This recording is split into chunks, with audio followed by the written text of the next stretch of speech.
Now, here are the things you got to consider about bows. Whenever you're dealing with a bow and trying to figure out what size you want that bow to be, what you have to bear in mind is, do you want them to notice the entire piece, or do you want the bow to be the primary thing? Well, in most cases, bows are designed to adorn your piece, to complement your piece, and to break up maybe somewhere where there's a lot of going on with it. It's just a really busy area, and it kind of draws away from that, so it breaks up the busyness. So the way that I stage mine, or the way that I try to figure out my bow, is I first decide how wide I want my bow to be. And that's the main thing. Figure out how wide you want it to be. This is a 2-inch wide rib, 2.5-inch wide ribbon. This came from Dollar General. So if I have this rule with my loops. I look at my loop, and I know that my loop of my bow is how far out that's going to go. So if I'm bringing this all the way up to here, and this is about where that bow is going to sit, if I want it to extend, that's how far I want it to go. If I want it to come more inward, and that's how I determine it. And then in making my bow, most people will actually wind ribbon on top of ribbon. And it's, to me, I am very stingy because I have a very mild, minimal budget that I can use for my crafting and be able to pay my bills. So I don't waste anything, even if it's a small square. If it's at the end of the roll, that's a whole different tune for me. So now I have decided, and just get that thing out of your way. Move your ribbon out of the way so that you can see.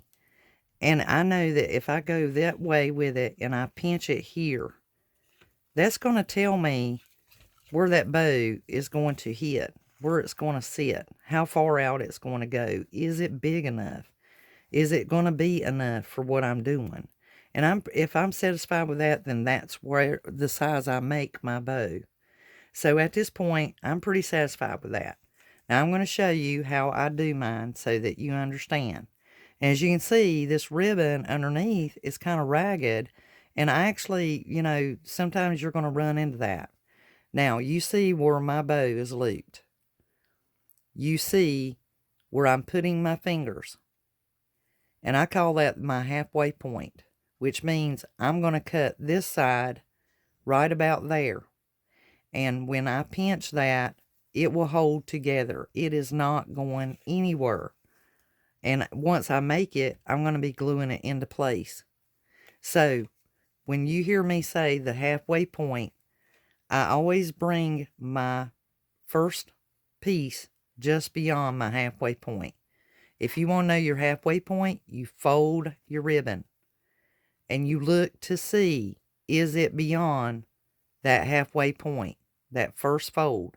And as you can see, mine is right at it. So technically, I need to bring it down a little more.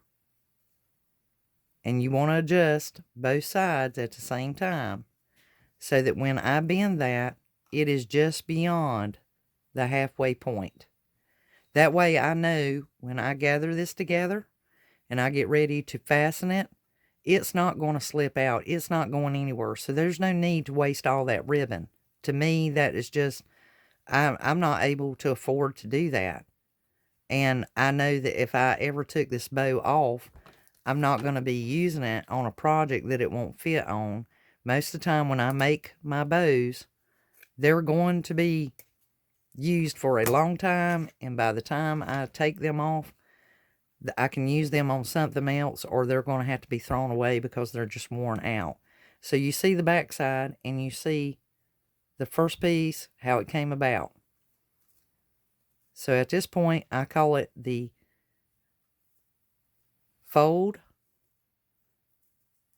and pinch.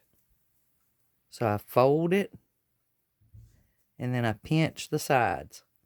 And then that's where I would tie that and I would wrap it with jute twine or more ribbon of itself. So I've got this first piece. Now I'm going to leave that there. Now, I have fell in love with all this ribbon, and I do love it. And I know that this video is going to be a little more lengthy because I'm discussing bows, because I have gotten comments and questions directly to my inbox regarding that I needed to be a little more detailed about how I'm making my bows and my ribbons. So I'm just doing this, guys, to educate everyone who is new to my video. So I love this burlap that I had gotten from the dollar spot at Target. And I'm going to use some of that. Now, I may not use that there. What I may do is what I was telling you guys, a way to take different pieces of ribbon and place them strategically in your plan of your bow. I also like this ribbon. This is the burlap ribbon from Dollar Tree, and it has the lace in it. Now that looks really cute, just those two pieces. And with this added to it, you might say that's a little much. So if you just, that's how you decide, how, is that too much? Is that enough? Is that what I want? Here's another thing about this burlap ribbon. If you did not want this lace, it is just a few strings, and you could literally just see I'm just barely pulling that, and it's coming loose. So if you didn't want that lace on there and you just want this burlap, there is you a DIY hack. You can get more than one use from out of it. So you could literally take that lace off if you desire and not use it in your. So if I use this, I may just use it, and I call this my pinch and press. And sometimes I call it my pinch and fold. And what that means is I am just going to maybe use it for the tail, and this part will actually be glued behind my bow. And then I will cut my tails at whatever angle, dovetail them, angle them, whichever way I want, so that I have part of that still within my bow. And if I needed to, I could very easily make me a smaller version of bow to go with this bow and stack them together. And then when you fluff them out, you'll have them all there. So you just play with it and tinker with it until you figure out what kind of bow you want and what you want it to look like. Now, a shortcut for those who are not great about doing bows and it's really not their thing. The other option that you have is you can take and cut, say on this particular project, you could do one that would be the same width, and you want it to kind of carry out beyond this frame.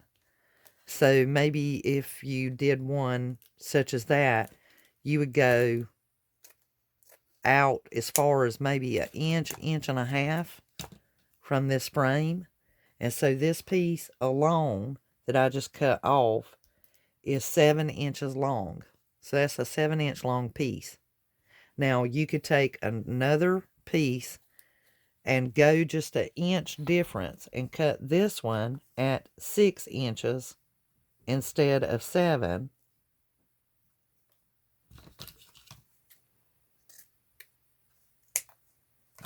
And then if you wanted to use this ribbon as well, you would do this one at maybe 5 inches.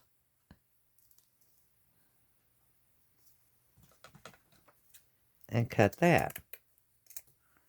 All right, now we have 3 pieces of ribbon here. And way you can stack these just different ways. You could do 2 of each if you wanted to. And then you could adorn this in the center with something else. The cool thing about using different sizes of ribbon, these two are the same size. So if you felt that was overpowering it, switch them around and do them this way. And then what you would do is you could dovetail these. And the way you dovetail is fold the wire. If you are right-handed, you will cut towards the wire. So you would go towards the wire, fold it. Now, if you're left-handed, you would do the opposite. You would fold it, the wire to the right, and using your left hand, you would cut towards the wire to the right. And there's your dovetails. So it's really up to you. Actually, I didn't see that had a bad place in it. Y'all bear with me. I hope it's still long enough. So now you have that dovetail. You'll do these two the very same way.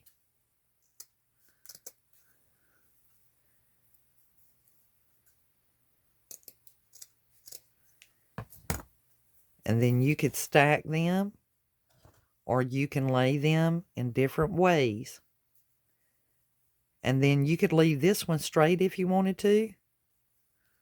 You would put that there, and then you would place something on the top of it to adorn it, if that's really what you wanted, a more simplified type ribbon. Here's another thing.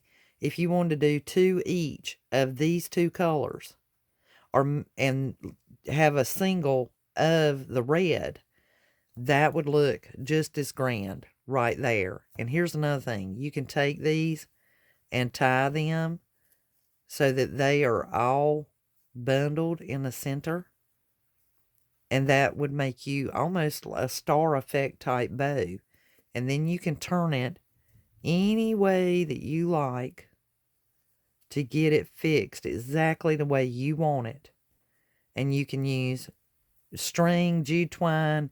You could put a jewel there, some kind of adornment there, and have these going in every which way. And I call this a ribbon bow. That's what that is to me. That is a ribbon bow. It is not a traditional bow. It's more of a ribbon bow. And it just has just a little bit of bling to it, just a little bit of bump, a little oomph, if you want to call it. The fact that it just looks cute squished together there, and it only has 3 pieces of ribbon. You do not have to have certain bow. You can make your bow any darn way you want to. It is your project. And so if you're just wanting to do this great big enormous fancy thing, absolutely, by all means. But to me, that looks just as good like that as doing a big bow. And I like this so good, I might just glue that on there just for the sake of it, because I really, really like it. And I think that I'm just going to tie this up with some jute twine and glue that right there and be done with it. And I may even let my jute twine just kind of dangle down, because to me that is very country. It's very charming, very country charming. And it's as simple as this. Take your jute twine, throw it over the top of it, bring it around to the back, bring this on the opposite way around to the back, and tie it, and you are done. That is your little ribbon bow, and you just glue it into place. You're finished. If you want the tails of the jute to hang down, you can just leave them just like that and cut it the same as that one and glue it into place. And then you can turn this, twist it, bring it out, spread it whichever way you want. These two have wire in the edge. The burlap, the white burlap here, does not. But as you can see, it's gentle enough that it can be worked. And there we go. We are done with that. Put you a little bit of glue back there. It don't have to be crazy amount. Just enough to get it to stick. And voila. You have your little bow. And that, to me, is just a tattered, that to me is just a tattered ribbon bow. Now, how much cuter can you get? I mean, can you really get any cuter than that? I mean, that is just, to me, that is the charm of it all. That's what makes these farmhouse Southern charm, rustic project so attractive to people because it is our simplicity as Southern women that we can take just a little bit of something and add it, and it just looks awesome. It's not no hard work. We simply are reusing what we have, every single inch of it, and we don't waste, not, won't not. And I am just complimented every time someone wants me to share these little tidbits with them and ask me about it.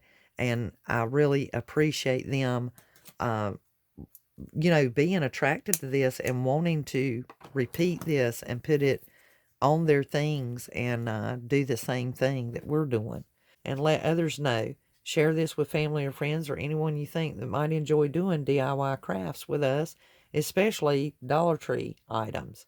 Until the next DIY, you guys, thank you so much. If you haven't subscribed to this channel, I certainly hope that this will encourage you to. Until the next one, this is Elizabeth. You guys have a wonderfully dandy, crafty day.